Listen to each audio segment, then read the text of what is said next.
जैसे मनुष्य जीवन में धन की बहुत अधिक महत्ता है, ठीक इसी प्रकार से एस्ट्रोलॉजी में भी कुछ वर्ग कुंडलियों का बहुत अधिक महत्व है। उसमें से एक है नवमांश कुंडली। क्यों?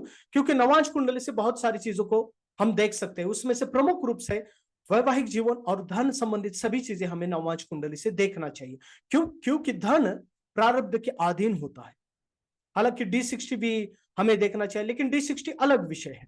पिछले वीडियो में हमने देखा कि नक्षत्रों के आधार पर हमें धन किस प्रकार से देखना चाहिए, और आज इस वीडियो में हम जानेंगे कि नवांश के माध्यम से हम धन का समय यानी कि किस वक्त धन ट्रिगर हो सकता है, एक्टिवेट हो सकता है, उस व्यक्ति के जीवन में आ सकता है, और उसका और नवमांश कुंडली का क्या संबंध हो सकता है, ये आज हम जानेंगे इस वीडियो के माध्यम से।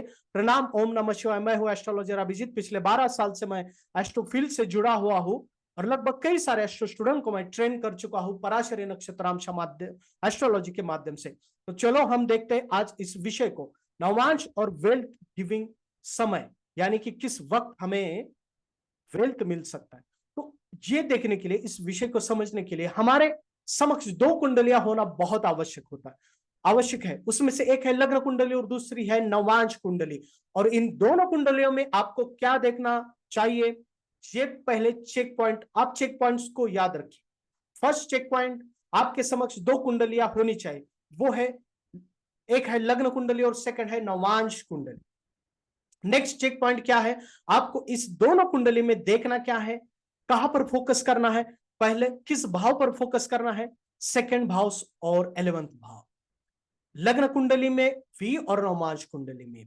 फर्स्ट चेक पॉइंट लग्न कुंडली और नवमांश कुंडली। सेकंड चेक पॉइंट किस हाउस पे फोकस करना है, वो है सेकंड हाउस और 11th हाउस, लग्न और नवमांश कुंडली दोनों में भी। फिर उसके बाद हम कनेक्शन को देखेंगे, और ये सबसे महत्वपूर्ण स्टेप है, कनेक्शन किस प्रकार से होना चाहिए।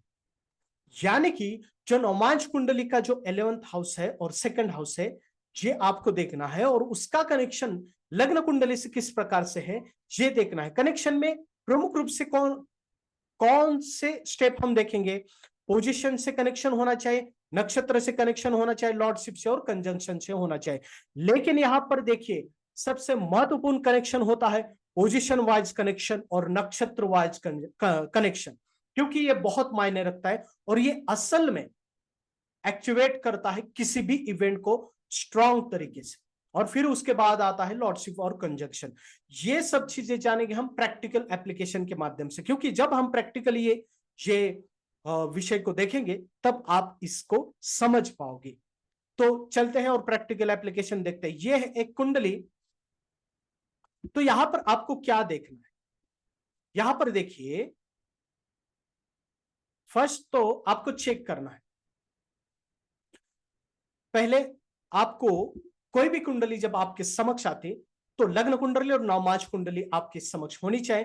फिर उसके बाद आपको उस कुंडली में कौन से हाउस को फोकस करना है, चाहे लग्न कुंडली हो चाहे नवमांश कुंडली। सेकंड हाउस और 11th हाउस लग्न कुंडली में, फिर सेकंड हाउस और 11th हाउस नवमांश कुंडली में।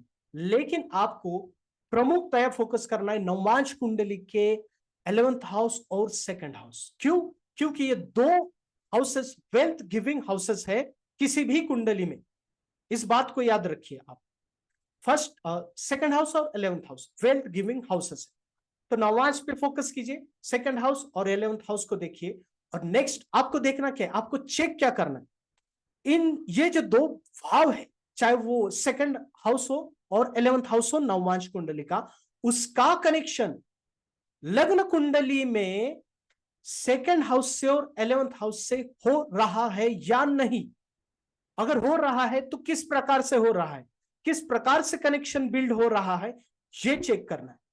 फर्स्ट मेन बोल्ड पॉइंट को याद रखिए, इनका कनेक्शन आवश्यक है, और उस प्लैनेट की दशा अंतरदशा में ही वेल्थ, धन ट्रिगर होता है, एक्टिवेट होता है। किस प्रकार से अभी हम देखते हैं। जैसे कि यहां पर आपको फोकस करना है, पहले तो आप देखिए सेकंड हाउस 11th हाउस। अगर हम यहां पर एग्जांपल लेते हैं 11th हाउस का, तो आपको चेक क्या करना है, नवमांश कुंडली का 11th लॉर्ड है जुपिटर। जुपिटर का कनेक्शन क्या लग्न कुंडली में सेकंड हाउस से या 11th हाउस से हो रहा है या नहीं। कनेक्शन देखने के दो 4 स्टेप है, मैंने आपको बता दिया। पहले तो पोजीशन देखिए, फिर नक्षत्र से देखिए, फिर उसके बाद कंजंक्शन से, फिर उसके बाद लॉर्डशिप से और कंजंक्शन से देखिए। तो आप यहां पर चेक कीजिए जुपिटर का कनेक्शन सेकंड हाउस से 11th हाउस से हो रहा है या नहीं। तो डेफिनेटली यहां पर हो रहा है लग्न कुंडली की 11th हाउस से। 11 जो नवमांश कुंडली का 11th लॉर्ड है जुपिटर, वो लग्न कुंडली में खुद 11th लॉर्ड है, फर्स्ट पॉइंट। और वो 5th हाउस में प्लेस होकर फिर से 11th हाउस को एस्पेक्ट कर रहा है। और सबसे महत्वपूर्ण बात यह है कि वहां पर वीनस है। तो यहां पर जो मेन रूल है वो यहां पर एस्टेब्लिश हो रहा है। बहुत सिंपल है, इसमें कोई कॉम्प्लिकेटेड रूल नहीं, बस इस रूल को आप चेक करना है, इसे इंप्लीमेंट कीजिए, आपको रिजल्ट आ जाएंगे। तो आपको इस प्रकार से देखना है, जैसे कि तो आखिर हुआ क्या इस व्यक्ति के जीवन में, इसकी दशा पैटर्न को देखिए। जैसे जुपिटर की 2008 से लेकर 2024 तक की दशा है, तो इस दशा में ही इस व्यक्ति को बहुत सारा धन मिला। तो यहां पर रूल सेटिस्फाई हुआ है।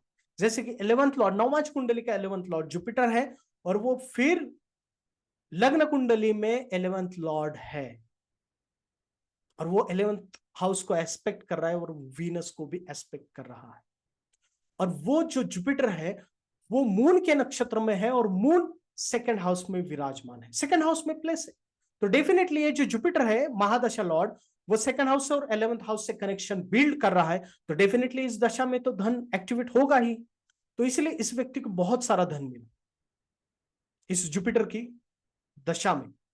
तो इस प्रकार से आप देखिए, बहुत सिंपल रूल है, आपको कनेक्शन बस प्रथमतया आपको नवमांश कुंडली देखने, वहां पर आपको 11th लॉर्ड सेकंड लॉर्ड को देखना है, और उसका कनेक्शन क्या लग्न कुंडली के सेकंड हाउस से और 11th हाउस से हो रहा है या नहीं है, बस ये चेक करना है। और फिर चेक पॉइंट क्या है, किस प्रकार से कनेक्शन चेक करना है आपको, क्या पोजीशन हो रही है, क्या नक्षत्र से हो रहा है, क्या लॉर्डशिप से हो रहा है, या कंजक्शन से हो रहा है। बस इतना सिंपल है, कोई कॉम्प्लिकेशन नहीं।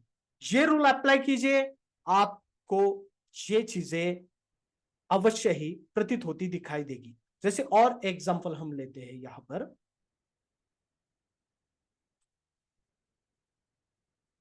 हाँ, और एक रूल है इसमें, जो नवमांश का लॉर्ड होता है सेकंड लॉर्ड या 11th लॉर्ड नवमांश कुंडली का, वो लग्न कुंडली में है, वो जो प्लैनेट्स है उसके नक्षत्र में जो प्लैनेट्स है वो भी एक्टिवेट हो जाते हैं, वो भी वेल्थ गिविंग देते हैं। ये इस एग्जाम्पल से आप समझ जाओगे। यहां पर देखिए मैंने क्या रूल बताया, मैं फिर से यहां पर रिपीट कर रहा हूं कि नवमांश कुंडली में जो सेकंड लॉर्ड या 11th लॉर्ड है, वो लॉर्ड लग्न कुंडली में जो भी प्लैनेट्स है उसके नक्षत्र में जो प्लैनेट्स है वो भी वेल्थ देते हैं। जैसे यहां पर एग्जांपल से समझिए, यहां पर नवमांश कुंडली को देखिए, सेकंड हाउस और 11th हाउस पे फोकस कीजिए। सेकंड लॉर्ड है मरकुरी, 11th लॉर्ड है मरकुरी, यानी कि मरकुरी को यहां पर हमें डायग्नोस करना है। तो मरकुरी को हमने देखा, तो आपको क्या देखना है कि मरकुरी के नक्षत्र में कौन से प्लैनेट्स है। तो मरकुरी के नक्षत्र में यहां पर देखिए, मरकुरी के नक्षत्र में है जुपिटर। जुपिटर देखिए रेवती नक्षत्र में, यानी कि जुपिटर है मरकुरी के नक्षत्र में, तो डेफिनेटली मरकुरी एक्टिवेट हो गया। तो आप देखेंगे ये जो जुपिटर है, जुपिटर मरकुरी के नक्षत्र में होने के कारण भी वेल्थ एक्टिवेट हो जाती है।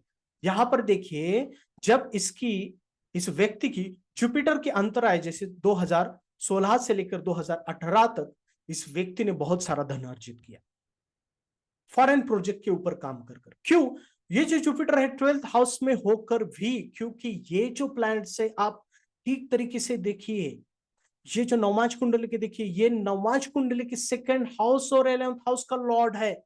इस कारण इस जुपिटर मरक्यूरी के नक्षत्र में होने के कारण ये वेल्थ इस प्लैनेट्स ने दी। बहुत सिंपल है, बहुत इजी है, स्ट्रेट फॉरवर्ड रूल है, बस आपको इंप्लीमेंट करना है, इतना इजी। नेक्स्ट कुंडली की तरफ चलते, यहां पर आपको समझ में आया कि किस प्रकार से यहां पर वेल्थ दे सकते हैं प्लैनेट्स। फिर हम देखते हैं, जैसे इस व्यक्ति की कुंडली को देखिए आप, अगर आप यहां पर देखते हैं यहाँ पर सेम एग्जाम्पल हो जाएगा मरकुरी का। हम थोड़ा सा अलग एग्जाम्पल लेते हैं।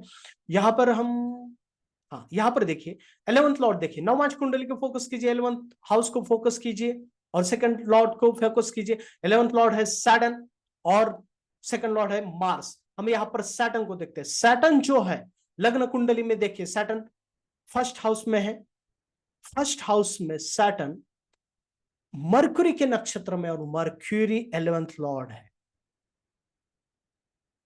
कनेक्शन बिल्ड हो गया 11th हाउस से।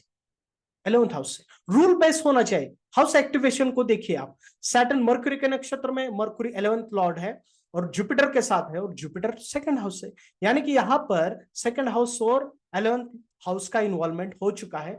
11th हाउस ज्यादातर स्ट्रांग है क्योंकि वो नक्षत्र लॉर्ड से एक्टिवेट हो चुका है। तो इस व्यक्ति ने इसके जीवन में जब सैटर्न की दशा थी 2002 से लेकर 2021 तक, लगभग 2010 के बाद इसने बहुत सारा धन अर्जित किया, बहुत सारा धन अपने जो करियर में प्राप्त किया। क्यों? क्योंकि सैटर्न की दशा थी। और सैटर्न का आप पोजीशन देखिए, कनेक्शन देखिए, नवांश का कनेक्शन किस प्रकार से हो रहा है ये देखिए, तब आपको सब कुछ पता चल जाएगा। तो इस प्रकार से आपको पूरे विषय को देखना होता है, तब जाकर आपको इस विषय को आप पूर्ण रूप से समझ सकते हैं। तो किस प्रकार से देखा, यहां पर फिर से समझिए, मैं एक बार आपको यहां पर समराइज करके बता देता हूं कि आपको देखना क्या है। प्रथमतः आपको लग्न कुंडली और नवमांश कुंडली को देखना है। उसके बाद फोकस कहां पे करना है, प्रथमतः नवमांश कुंडली के सेकंड हाउस और 11th हाउस को देखना है, और उसका कनेक्शन लग्न कुंडली में किस प्रकार से हो रहा है सेकंड हाउस से और 11th हाउस से, ये चेक करना है। वो कनेक्शन के चेक पॉइंट्स क्या है?